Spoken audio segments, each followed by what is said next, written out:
Fala galera, tudo beleza com vocês? Aqui é o Caio Quinto. Agora eu vou continuar aquela série de vídeos onde a gente está fazendo análise de uma empresa passo a passo, seguindo aqui esse documento que eu mandei para vocês. E esse vídeo aqui vai ser a análise da Ambev nesse nível 1. Primeiro a gente vai determinar os topos dos fundos, a tendência do ativo em cada período ali, linhas de tendência e zona de suporte e resistência. Então vamos lá. Lembrando que a determinação de topo e fundo a gente está usando aquele método do Márcio Noronha do ponto de retorno. Eu já marquei eles aqui para a gente adiantar, não ficar uma coisa muito devagar. Então eu vou explicando para vocês por que eu marquei cada um deles aqui. Esse daqui, ó, primeiro da direita, foi confirmado por esse candlestick aqui, máximas e mínimas inferiores e fechamento abaixo da mínima. Esse outro aqui foi confirmado aqui por esse outro candle de baixo, deixa eu dar um zoom. Máximas e mínimas inferiores e fechamento abaixo da mínima. Esse outro confirmado por esse daqui, pelo mesmo motivo. Agora esse fundo foi confirmado por esse daqui, branco bem grande, pelas mínimas e máximas superiores e fechamento acima da máxima desse daqui. E assim por diante, até aqui atrás, ó. Esse fundo foi confirmado por esse grande aqui, mínimas e máximas superiores, fechamento acima da máxima desse. Então vocês vão vendo porque é repetição, né?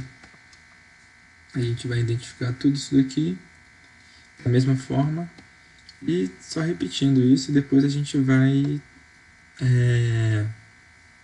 processar essa informação de acordo com a teoria de Down, que fala que topos e fundos superiores é uma tendência de alta e topos e fundos inferiores é uma tendência de baixa, beleza? Então, como eu fiz na Estácio, eu vou começar aqui da esquerda, no último ponto que eu identifiquei aqui, para a gente poder identificar a tendência, beleza? Deixa eu só identificar mais uns topos aqui. E uns fundos para a gente ficar mais fácil.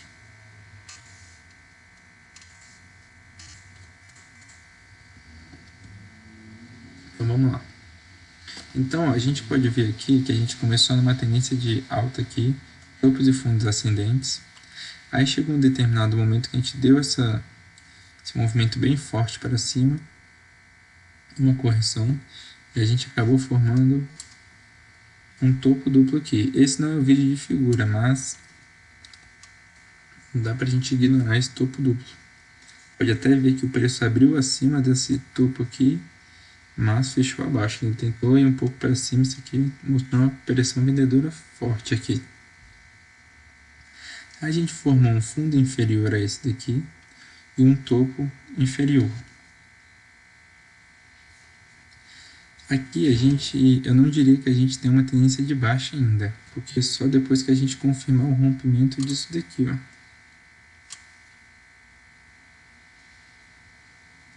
Que a gente teve.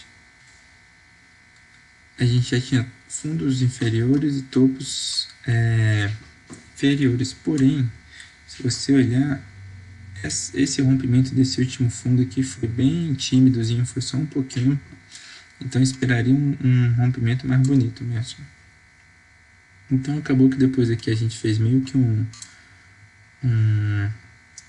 aqui um topo inferior. E eu tracei essa linha aqui como sendo o último fundo. Aqui a gente não conseguiu fechar abaixo. A gente acabou até violando, mas voltou e fez o fundo inferior. A gente rompeu só aqui. Então nesse ponto aqui eu consideraria que a gente tem uma tendência de baixa. Aí olha só a queda bem forte do preço. Caiu quase 15%, fez uma pequena correção aqui e continuou caindo.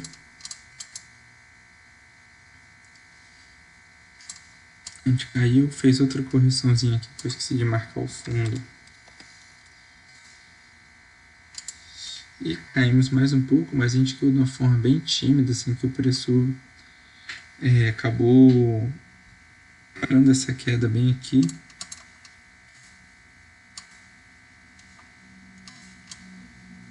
E aí aqui ele fez uma reversão de tendência, né?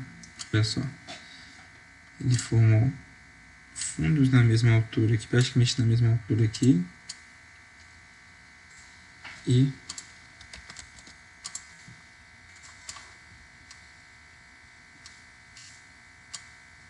rompeu esse último topo. Então aqui é que a gente caracterizou como uma reversão de tendência.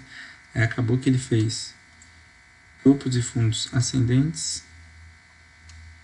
E nesse ponto aqui ele acabou formando um topo descendente. Ele armou um pivô de baixo. Depois desse fundo aqui. E esse pivô de baixo só foi confirmado nesse rompimento aqui. Aqui, depois disso, a gente passou a ter uma tendência de baixa. Uma reversão de novo da tendência. Beleza? Aí o preço caiu mais forte aqui depois dessa reversão de tendência. Ele fez uma correção aqui para cima. Ele fez um topo menor que esse. E esse fundo aqui ele acabou sendo ascendente em relação a esse daqui. Só que os topos aqui foram descendentes. Então aqui a gente podia considerar que a gente tinha uma área de indefinição, né? Que ela foi definida com uma continuação de tendência de baixa no rompimento desse fundo aqui. Ou então a gente poderia considerar esse fundo, seria considerando uma visão mais longa, que a gente ia considerar isso aqui tudo como um movimento só, e sem considerar esse fundinho, como se o preço estivesse vindo aqui em cima. Vou colocar essa linha aqui de azul. Na verdade, eu vou colocar essa linha aqui azul e essa aqui amarela. Como se o preço tivesse caído aqui, ele fez um movimento para cá e depois ele fez um movimento de queda aqui, entendeu? A gente desconsideraria isso aqui. E já olhando nesse movimento pequenininho também, numa coisa mais de curto prazo, a tendência de baixa ia continuar no rompimento desse fundinho aqui, que seria aqui. Então acabou que se você fizesse uma entrada aqui ou aqui, seria uma entrada bem perto, e uma você consideraria um movimento maior do que no outro. Então, beleza, a gente teve a continuação dessa tendência de baixa aqui, topo de fundos descendentes, até esse movimento de baixa bem forte, depois o preço subiu. Até aqui estava tudo certo nessa tendência de baixa, ó. Topos descendentes, fundos descendentes. E a partir desse momento aqui a gente fez topos ascendentes e fundos descendentes. Então a gente tinha uma consolidação. Ó, topos descendentes, fundos ascendentes até aqui. A gente tinha uma indefinição aqui. E aqui que a gente faz na indefinição, a gente espera o mercado definir para qual lado ele vai. E aqui ele acabou rompendo esse topo. Aqui a gente pode caracterizar com uma mini tendência de alta. Olha só. O preço rompeu. Aqui a gente teve um pivô de alta. Mas não sei se vocês lembram, eu falei para vocês que isso aqui é muito mais uma arte do que uma ciência exata. Então a gente tem que sempre ligar um senso comum aqui. Esse movimento aqui ele foi uma coisa bem curta e no meio de uma consolidação. A atitude que eu tomaria aqui, eu já vou começar a traçar uma figurinha aqui, ó. Aqui a gente teve um triângulo simétrico e pela teoria de Down esse aqui é um movimento de indefinição. O que eu esperaria? Eu esperaria o preço sair daqui, um movimento mais forte, aí ele corrigir para depois eu entrar. Eu não entraria nessa questão aqui, ó, porque é meio aquele negócio, o preço pode fingir que rompeu isso aqui e depois voltar igual ele fez. Então a gente tem que sempre usar o bom senso aqui e tentar filtrar essas entradas. Aí acabou que ele caiu de novo, aqui ele fez um pivôzinho de baixa também. Aqui, aqui.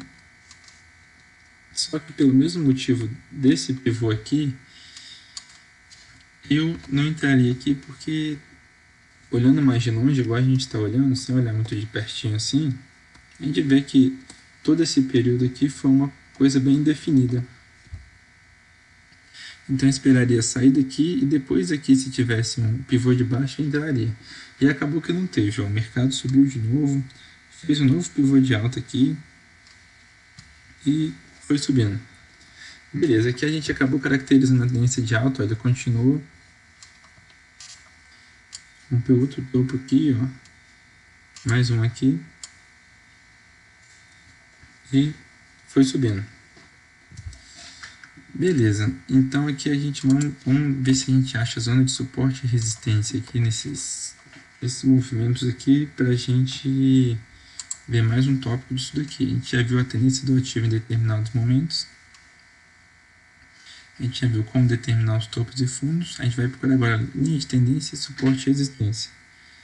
Vamos ver. Ó, aqui eu já sei que eu posso ver um. Foi tocada 3 vezes.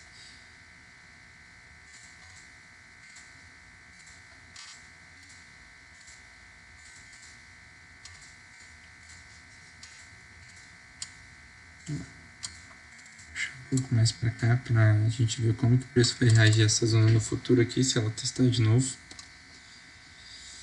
E a gente poderia traçar, vamos tirar um pouco o zoom para ver melhor, um outro suporte bem aqui, eu acho. Aqui a gente consegue pegar esses fundos, essa questão aqui.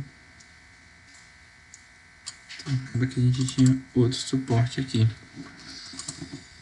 Aí esse topo aqui não teve nenhum teste depois aqui mais na frente. E vamos ver se esse aqui foi respeitado depois de novo. Ó, o preço acabou respeitando ele aqui, tendo uma pequena dificuldade aqui. Eu vou continuar considerando isso aqui uma zona para a gente ficar de olho, até que o preço comece a praticamente ignorar ela. Ele passa para cima e para baixo, sem mostrar uma certa dificuldade. Beleza? Então acabou que a gente teve essa zona aqui. E vamos ver se a gente consegue traçar alguma linha de tendência. Eu acho que vai dar para traçar uma aqui, ó. Olha só, a gente vai pegar esse topo, esses outros topinhos aqui.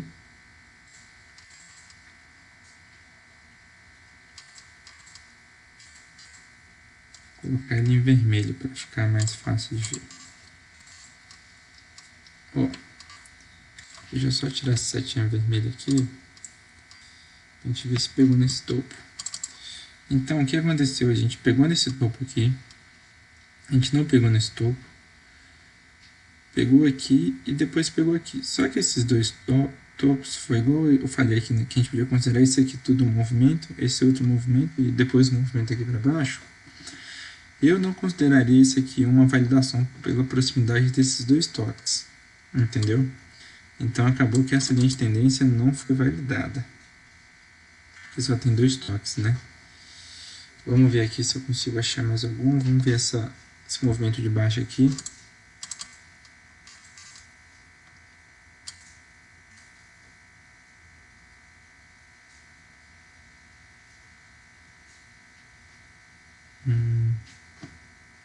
Ó, aqui a gente poderia até considerar isso aqui uma linha mais longa. Olha só, a gente teve um toque aqui, um aqui. Depois a gente teve aqueles dois aqui mais longe. Então a gente pegaria 4 toques, 2 pertinhos aqui e 2 pertinhos aqui.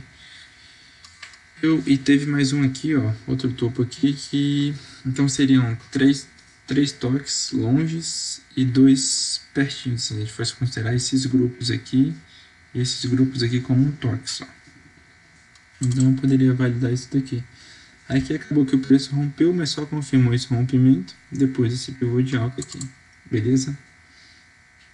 Então a gente teve essa linha aqui. Deixa eu ver se a gente acha mais alguma.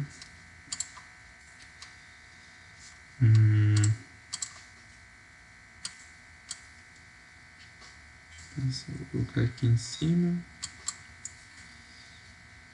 Puxar aqui para baixo.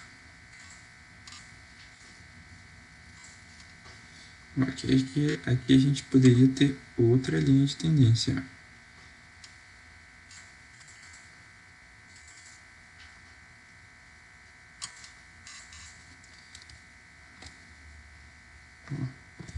A gente pegou esse topo, só que eu vou pegar aqui da pontinha por inclinação para não passar aqui no meio. Esse topo e esse topo. Não é das linhas de tendência mais bonitas, né? Porque a gente teve que dar uma arrumadinha aqui na ponta. Mas a gente pode considerar uma linha de tendência. E olha só. O preço veio aqui, rompeu ela, mas não tinha sido confirmado esse rompimento. Depois, nesse pivô de alta aqui, ele confirmou e subiu até aqui. Beleza. Então a gente teve essa daqui também. A gente tem tendência aqui. A gente não teve 3 topos. Aqui a gente teve esse triângulo, né? Só que esse aqui eu não considero uma linha de tendência porque só teve 2 toques. Eu consideraria isso daqui apenas uma sinalização do triângulo. Aí teve essa grandona. E aqui eu acho que a gente consegue... Não, aqui a gente não vai conseguir traçar mais nada, não. Só tentar ver se eu consigo pegar 3 fundos aqui. Aqui dava pra gente dar uma aproximada também, que nem ia ser mais bonita. Tipo essa aqui que a gente deu uma aproximada aqui. Mas acabou que a gente poderia considerar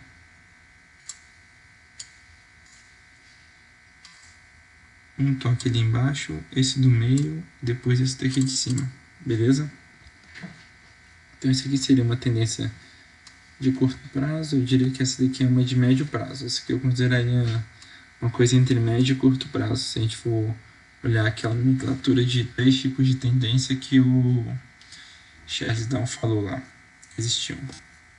Então pode ver que a gente está rompendo isso aqui, mas aqui embaixo a gente tem essa zona de suporte, zona de resistência, né? Então a gente vai ter que ficar de olho para ver o que o preço faz aqui.